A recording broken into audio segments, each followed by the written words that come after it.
there's been one constant in big-time college football quarterbacks, and it's they all have been part of you in your Elite 11, right? Yeah. Like every big-time quarterback has been coached by Trent Dilfer. Yeah. And a lot of them are my buddies, and I was telling them I was coming. I told you Christian Hackenberg, a bunch of other guys. They're like, tell Trent. I'm like, how do you know Coach? Oh yeah, Elite 11. Yeah. So you built that brand into what started as a quarterback camp to television, and like everyone that knows football loves the Elite 11. What went into actually getting that to the point that it did, where it was such a global brand that everyone wanted to be part of? Do you want to get recruited to play big-time college football? I'll teach you how right now. Link in my bio. It's free. Well, one, you got to give Andy Bark, Bob Johnson, Brian Stump. Everybody gives me the credit for it, and I'm the first to go, hold on a second. Yeah. Andy Bark, Bob Johnson, famous high school coach in California. It was their brainchild. Brian Stump, who's still the president of student sports and still runs Elite 11, he's the brilliance behind it. It took their belief in me. Yeah. It took a lady named Joan Lynch, who no longer works in sports, but was an unbelievable lady, massive media mogul, is one of the big reasons for the 30 for 30s at ESPN. It really started with them having a vision of taking a camp and turning it into, I ended up putting words on this later, but a community. And what they needed me to do first was make it a cult. Yeah. Seriously, it had to go from camp to cult to community. Because once you make something a community with today's media presence, now it can be global, right?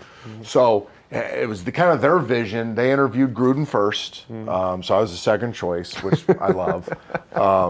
They interviewed Gruden first, and he was too busy doing ESPN Monday Night Football. I was just doing the Sunday and Monday, so it felt like I might have more time.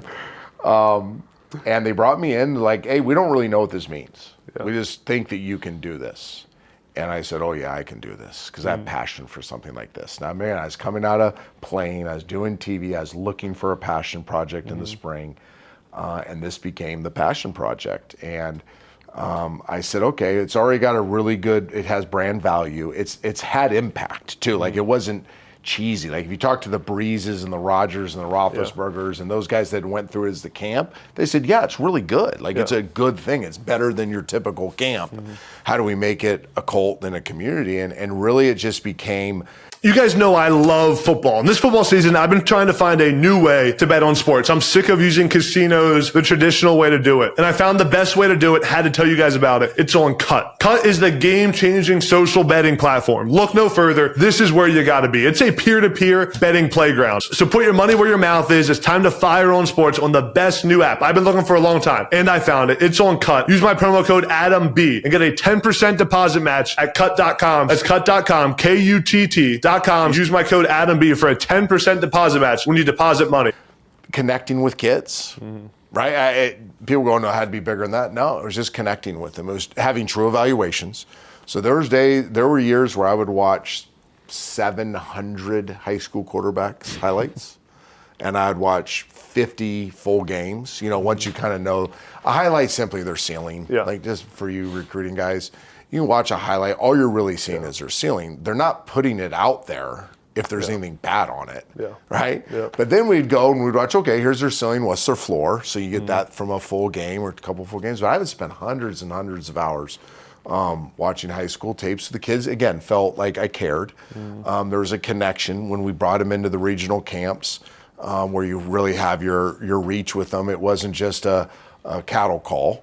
Like, I heard that all the time. Like, I went to this other camp and I sat in this line and threw 6 balls. I went to an Elite 11 regional and I got coached. I got cared for. They talked to me about my life. They gave me some life skills. I had great opportunities to compete. I learned XO. Like, I actually felt like I got better from it. So if you don't make the finals, you still had a great Elite 11 experience. In fact, I've heard more from kids over the past, 5-6 years, from kids that didn't make the finals than the kids I've heard from that made the finals. And I think that process of just connecting with kids, I'd always give a talk at every region I went to with the parents about my journey of recruiting. So we touched on the recruiting piece because my kids were going through it. And I just think it became this thing that was bigger than football. And what made Elite 11, and what still makes it so good today, and by the way, I have nothing to do with Elite 11 anymore. I can't, based on compliance. I can have no touch points with Elite 11. But I watch it now like because Brian's still doing a great job. That hasn't stopped. It's more than football. We understand that football is going to end at some point for these quarterbacks. We don't want to minimize football. It was never minimized. But we're like, at the same time, it's a both and. You can chase this really cool thing, Power 5 quarterback, Group 5 quarterback, NFL quarterback thing, and still be using football to make you a better person. Have better habits, make better decisions, be a better part of your community. And I think my personal belief is that's why Elite 11 is so dominant, because it stands for something more than just 5-star quarterback.